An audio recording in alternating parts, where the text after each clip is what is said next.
શિવનો એટલે હનુમાનજી દાદો બેઠો અને ઈ દાદો કળિયુગમાં સાક્ષાત દેવ કીધો છે અને એટલે કોઈએ લખ્યું છે, કોણે લખ્યું મને ખબર નથી, પણ કળિયુગમાં પરચા પૂરે હનુમાનજી,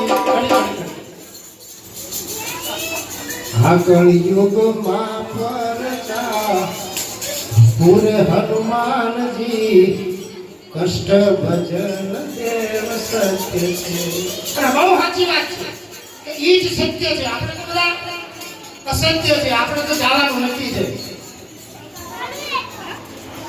અને દાદાના નામે જ્યારે દાદાને વાલામાં વાલો દેવ હોય ને તો રામ, અને વાલામાં વાલી માં હોય તો અંજની કરતા વાલી અને માં જાનકીજી. જાનકીજી એકવાર શેઠો પૂરેલો અને હનુમાનજી દાદાને વિચાર આવ્યો કે માએ શેઠામાં સિંદૂર કેમ પૂર્યું? બહુ નાની વાત છે, પકડજો. એટલે માં પાસે જઈને કીધું, માં આ શેઠો તમે પૂર્યો એનું કારણ શું? શું કામ પૂર્યો? અને ત્યારે માં જાનકીએ કીધું કે બેટા હનુમાન, આ હેઠો પૂર્યો ને તો હું રામને બહુ વાલી લાગુ. હું કીધું આ હેઠો પૂરું એટલે હું રામને વાલી લાગુ છું. ત્યારે હનુમાનજીએ નક્કી કરી લીધું કે માં એટલો હેઠો પૂરતા હોય અને રામને વાલા લાગતા હોય તો આપણે આખા સિંદૂરમાં રંગાઈ જવું. અરે એટલે ઈ સંપૂર્ણ સમર્પણ.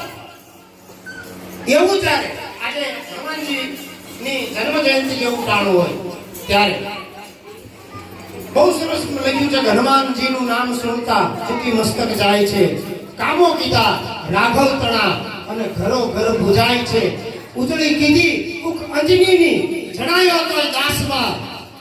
યમદેશના વીર બજરંગ આજ અમર છે ઇતિહાસમાં.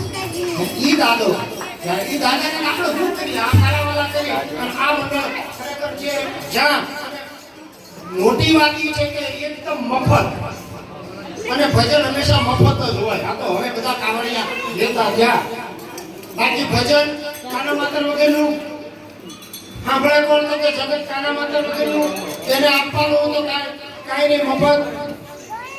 એટલે આ મફત જ આ તો હવે બધા, પણ આપણે પૈસો આમાંથી કોઈ લેતા નથી, લેવાનો પણ નથી.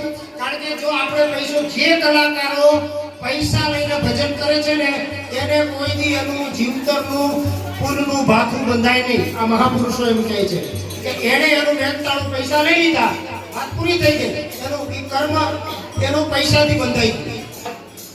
એટલે આજે દાદાની જન્મ જયંતિ ત્યારે મને ગીત યાદ